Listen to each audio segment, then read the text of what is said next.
Fala galera, beleza? Tudo bem com vocês?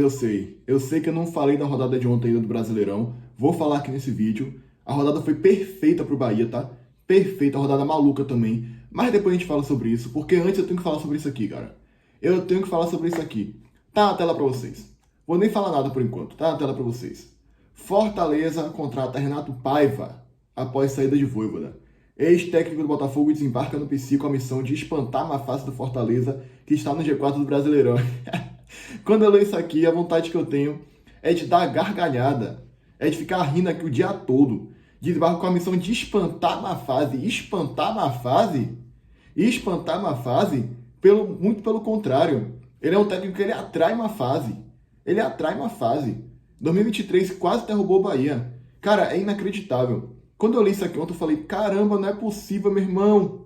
Não é possível, meu irmão. Porque eu achava que o Marcelo Paes entendia pelo menos ele era um bom gestor que entendia de futebol. Diferente de Belintani, que não entende nada, Fábio Mota não entende nada, Romão não entende nada. Eu falo, rapaz, não, pelo menos ele acerta no treinador, pô, ele monta elencos ali que consegue ficar no G4, mas não. Ele mostrou agora que ele também não entende nada de futebol. Seu Marcelo Paes. Não tem jeito, cara. Dirigente. Não tem jeito, cara. É inacreditável, tá? Eu falei, e aí eu pensei assim quando eu li, caramba, inacreditável, porque, tipo assim, o que credencia Renato Paiva a ainda treinar o time de Série A em 2025? Me responda aí. O que credencia Renato Paiva? Vamos lá, quando ele chega no Bahia, ele chega de um trabalho péssimo no León, já vinha de um trabalho horrível no México. Os mexicanos devem ter pensado também, ó, coitado daquele time lá que contratou. É isso aí. Todo time que contrata Paiva, a torcida pela qual ele passou antes, fala, coitado desse time. E aí, só que beleza, antes ele tinha feito um bom trabalho no Del Valle, foi o único trabalho bom na carreira dele, foi campeão equatoriano, tudo, já falei várias vezes aqui, a análise de Renato Paiva aqui no canal, tá? E aí o Bahia contrata. Mas depois, o que é que credenciou o Renato Paiva a trabalhar no Brasil de novo? O que é que levou o Texas a pensar assim, olha, esse treinador aqui, ó, que foi péssimo do Bahia, que quase rebaixou o Bahia, que deixou o Bahia em 16º, que venceu só 5 jogos no primeiro turno inteiro da Série A, que a maioria dos jogos que ele venceu foram contra a Volta Redonda, time de Série D, time de Série C. O que esse trabalho péssimo aqui?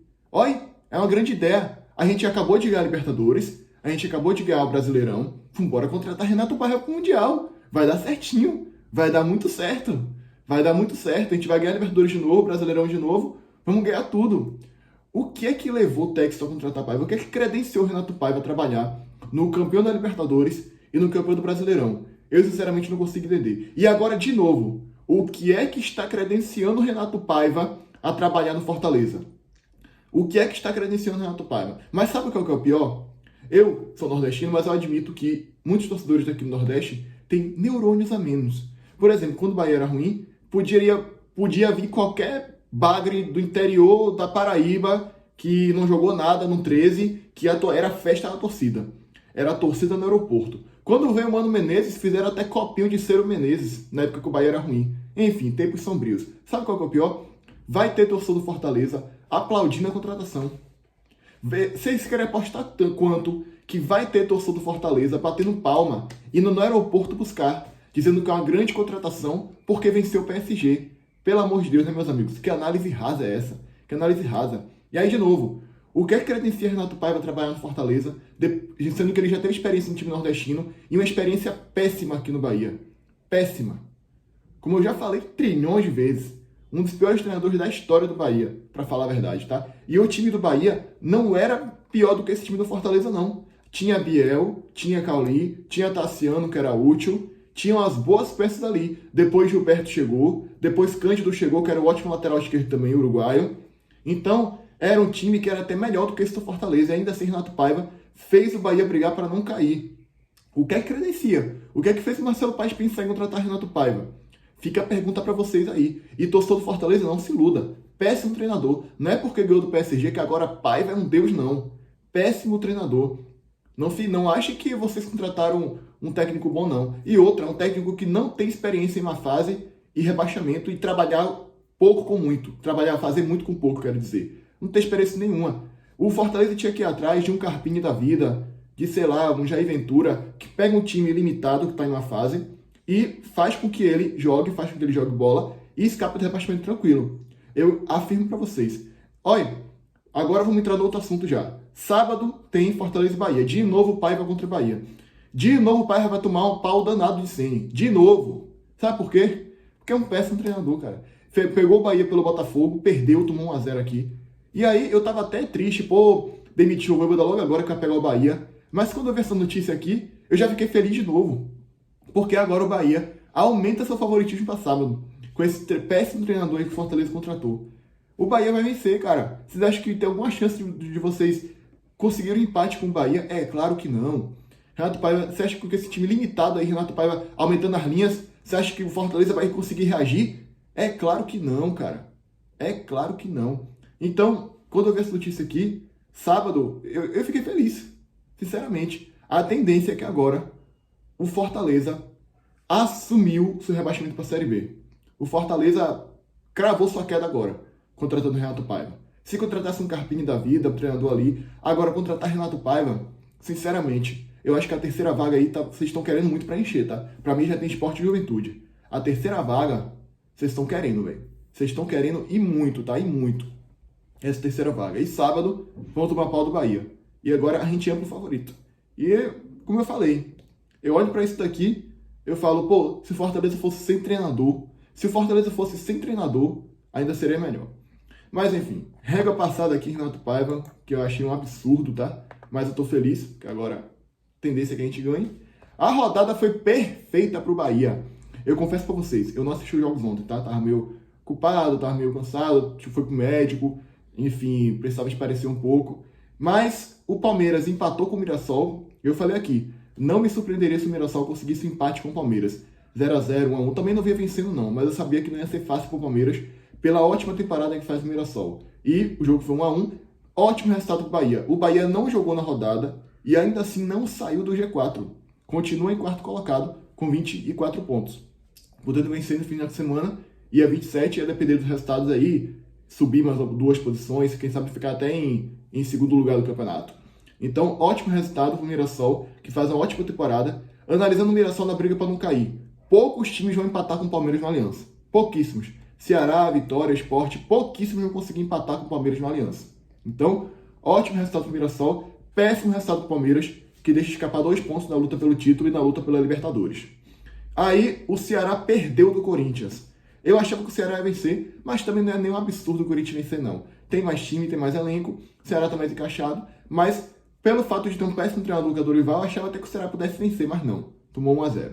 E aí, vocês já agradeceram ao homem hoje? Você aí, torcedor do Bahia, que é hater de Neymar, já agradeceu o homem hoje? Já agradeceu o homem hoje? Gol de Neymar ontem contra o Flamengo, 1-0. Ótimo resultado pro Bahia. Vem na briga pelo título, ótimo resultado pro Bahia. Porque agora a gente não tem mais os jogamentos pro Flamengo, porque a gente também não jogou essa rodada, então agora já equiparou. Estamos a 3 pontos do Flamengo. Se a gente vencer o Inter e o Flamengo vencer o Sport, continua igual. E aí a gente está a 3 pontos do título, da luta pelo título do Brasileirão. Então, ótimo resultado para o Bahia, olhando a luta pelo título. Outro bom resultado foi o resultado do rival. Muito obrigado, Vitória. Muito obrigado, União Bavi, tá? Empatou com o Botafogo lá no Engenhão. Resultado que mantém o Bahia no G4 da competição. Eu falei, pô, o Palmeiras pega o Mirassol, o Botafogo pega o Vitória. A tendência é que a gente saia do G4, mas não saímos do G4. Inacreditável. Inacreditável. Ótima rodada pro Bahia e os deuses do futebol estão colaborando com a gente, cara. Ótimo resultado, mais uma vez, tá? Muito obrigado, União Bavi. E foi aquele jogo que, se eu olhar as estatísticas aqui, que a gente já esperava, né? Eu falei aqui antes do jogo. Vai ser um jogo... Eu não assisti o jogo, mas olhando a estatística aqui, o Vitória tem que tentar fazer a parte dele. Tem que tentar segurar o empate lá, 0-0. Vai ser um ótimo resultado se o Vitória conseguir empatar. E foi um ótimo resultado. Mais uma vez, todo mundo que tá brigando para não cair, pouquíssimos vão conseguir empatar com o Botafogo lá no Engenhão. E o Vitória conseguiu aguentar a pressão. Eu falei, eu vejo o Botafogo muito propositivo, muito protagonista, atacando, botando pressão, e o Vitória tentando se segurar. É o futebol de Fábio Carille. É retranca e não tá de todo errado, né? Tá pegando o Botafogo lá. Eu achei até que o trabalho de Carille não é de todo ruim, tá? Nesse início. Tá fazendo um feijão com arroz ali, tá fazendo certo. Se tivesse conseguido empate com o Inter, seria melhor ainda. O Vitória não tá na situação do esporte, né? Então, esse é um ponto contra o Botafogo. É sim para se comemorar. Estatísticas aqui, 23-8 em finalizações, 8-1 em chutes a gol, posse de bola muito mais, como todo mundo já esperava, que o Botafogo ia amassar o Vitória jogando no Engenhão, mas o Vitória conseguiu segurar e consegue um ótimo ponto aí na luta para não cair, tá? Ótimo ponto do Vitória, que agora tá ali, acho que ainda tá na zona, mas tá a um pontinho de sair ali. O São Paulo agora é 16º com 13 pontos. E falando no São Paulo, o São Paulo empatou com o Bragantino, né? Eu acertei o resultado, mas não acertei o placar. Falei que ia ser 1-1.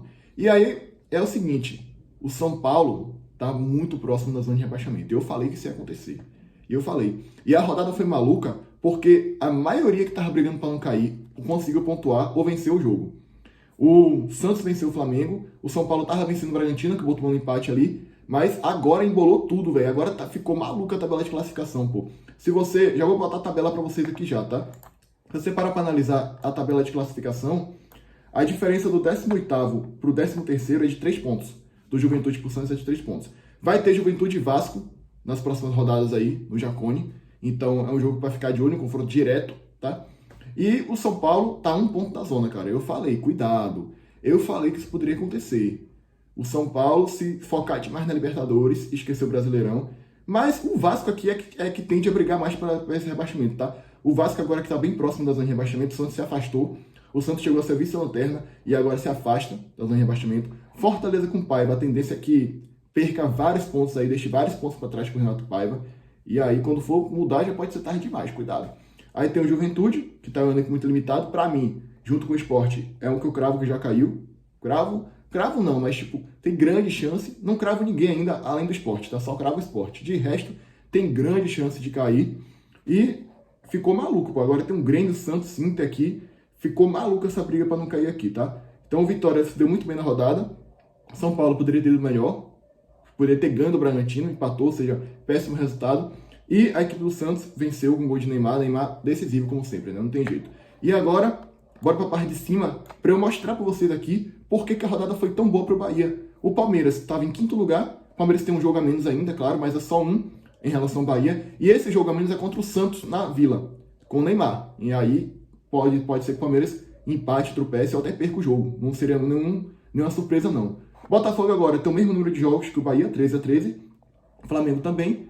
E o Fluminense está com 3 jogos a menos e joga hoje. E aí é o seguinte, para finalizar esse vídeo aqui. Hoje tem Fluminense e Cruzeiro. Vocês vão torcer para quem? Fica a pergunta aí.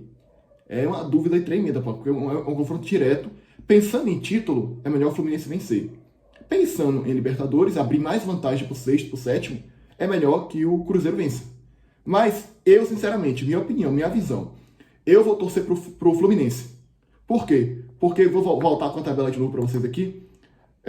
O G8 está bem consolidado. Atlético, Fluminense, Botafogo, Palmeiras, Bahia, Bragantino, Cruzeiro, Flamengo. Eu acho que vai ser esse G8 aí. No máximo, o Bragantino sai entre o Corinthians da vida aí. E é o seguinte, vários times aqui estão em competições internacionais. Então o Flamengo pode ser campeão da Libertadores, da Copa do Brasil, Botafogo também, Palmeiras também. O próprio Bahia pode ser campeão da Sula ou da Copa do Brasil. Então, você tem aqui um G8 muito consolidado, certamente que vai abrir mais vagas. Então, a gente já tem uma vantagem muito grande. Tem que ficar de olho, claro. Tem que aumentar mais ainda a vantagem no sábado. Tem que também se firmar. Mas a gente já tem uma vantagem muito grande. Então, meu irmão, temos que olhar para o título mesmo. Temos que ser ambicioso mesmo, olhar para o título. Olhar para o primeiro colocado, que é o Flamengo. Entendeu? A gente já está muito bem aqui. A tendência é que a gente fique nesse G4. Então, a tendência é que a gente fique no G4. E se a gente cair ali para 5º, 6º, talvez até a gente ainda vá direto para a Libertadores, por causa da abertura de vagas aí. Então, minha torcida hoje é sim pro Fluminense, tá? É sim pro Fluminense. Tomara que o Fluminense ganhe o Cruzeiro, porque aí a gente fica 3 pontos do Cruzeiro, 3 do Flamengo. Se a gente ganha no sábado e dá tudo certo, a gente pode até ir para 2º lugar. E aí fica equiparado com o Cruzeiro ali. A gente também pode ultrapassar o Bragantino, que empatou com o São Paulo. Se a gente vencer o Bragantino, perder no sábado, a gente ultrapassa o Bragantino. Tô botando isso aqui mesmo com os jogos a menos, porque os jogos a menos não vão ser realizados agora, né? Nosso jogo a menos é com o Inter, aí o do Flamengo, não me recordo aqui contra quem é contra o Sport. Então a tendência é que o Bahia vence o Inter e o Flamengo vence o Sport também. Enfim, é aguardar para ver. Mas ótima rodada e a análise de tabela é essa aí, tá? Bahia tá muito bem no campeonato. Se vencer sábado, se firma de novo no G4. E se der tudo certo aqui, Palmeiras perder, Botafogo perder, tropeçar, melhor ainda, tá? Palmeiras pega o Atlético Mineiro, mais um confronto direto, ou seja, a gente vai abrir vantagem para alguém aí. Para alguém a gente vai abrir vantagem. Então, é ir para cima do Fortaleza sábado, vencer, aproveitar que eles estão agora com esse treinador ridículo aí, que é Renato Paiva, e para cima, cara, vamos em busca desse título brasileiro aí. Se na Sul-Americana as coisas não foram muito bem, contra a América de Cali, torcer para aqui pelo menos a gente fazer a nossa parte. E por que a gente não pode lutar pelo título? Estamos a 3 pontos.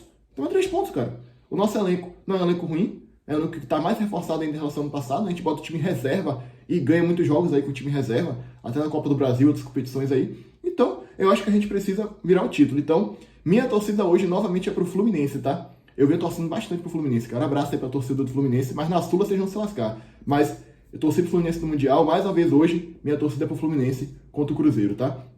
E meu palpite, eu acho que vai ser... Eu vou colocar o Fluminense ganhando aqui. Hoje acabou de chegar no Mundial, tá muito bem com o Renato Gaúcho. Eu ia falar Renato Paiva. Mas eu vou botar o Fluminense ganhando aqui. 2-1, 1-0, por ali. Um jogo equilibrado. Tomara que o Fluminense vença o Cruzeiro hoje para poder a gente ter aí, começar a brigar por esse título do Brasileirão. E se o Fluminense vencer, embola tudo. Porque o Fluminense também ficar com jogos a menos, também pode chegar a um ponto. Essa briga vai embolar bastante aqui, cara. Vai chegar um ponto que vai estar o sexto colocado pro primeiro, 3 pontos de diferença, pô. Vai estar bastante equilibrado, pô. Vai ser bastante legal de acompanhar, tá? E é isso, galera. Agora é aguardar o resultado de hoje, o resultado da rodada. Já tá quase tudo definido aqui. E é isso. Até o próximo vídeo. Não esquece de se inscrever, comentar, deixar sua opinião aí, deixa seu like, compartilha aí. Até o próximo vídeo. Fui.